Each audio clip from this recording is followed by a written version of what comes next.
We begin today in Tunisia. Political unrest is very unusual there, but a desperate act by a young man recently set off 3 days of rioting in a provincial town.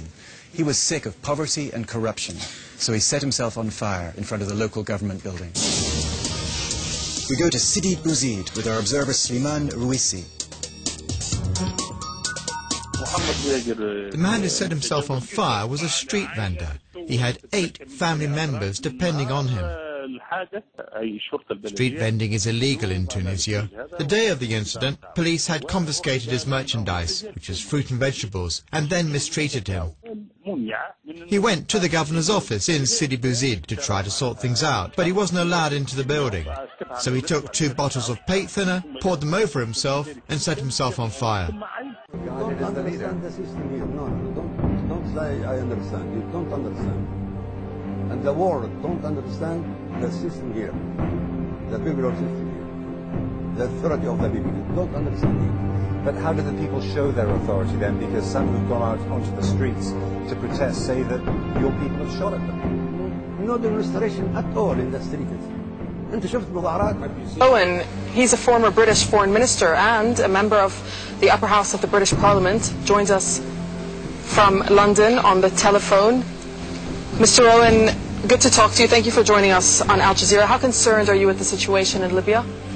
Extremely concerned, and I think it is absolutely vital that the Security Council meet in emergency session in New York tonight and pass a resolution to declare the situation in Libya as a threat to the peace under the UN Charter, and under Article 7 take mandatory action.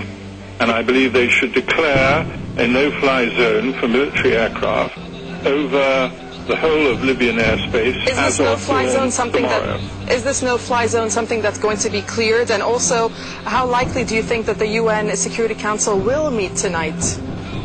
Well, I know it's a holiday in the United States, but I hope that people in America will absolutely deluge the different delegations in New York.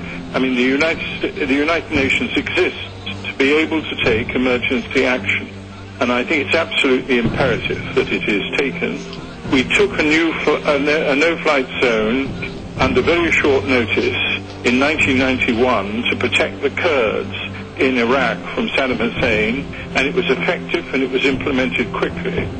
The Security Council is entitled to ask the regional military power, in this case NATO, to supervise a no-fly zone, and NATO could easily ask other Arab countries, such as Egypt, which has of course got a common border with Libya, to participate, and it would be helpful if that was the case. So it was not seen just as a Western initiative.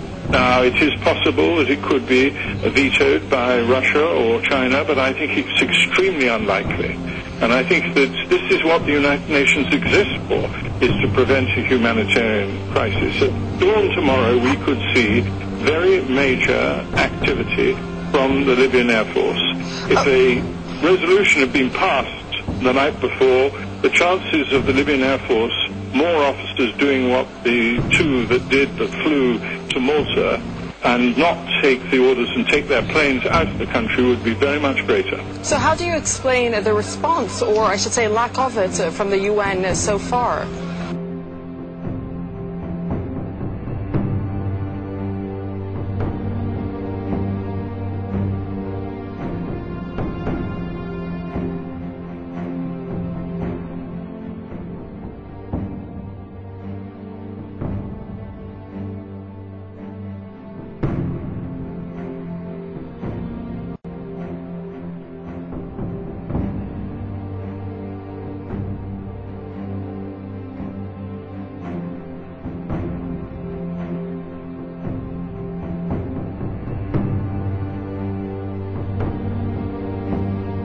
In Marokko gingen mensen juichend de straat op toen president Mubarak van Egypte aftrad.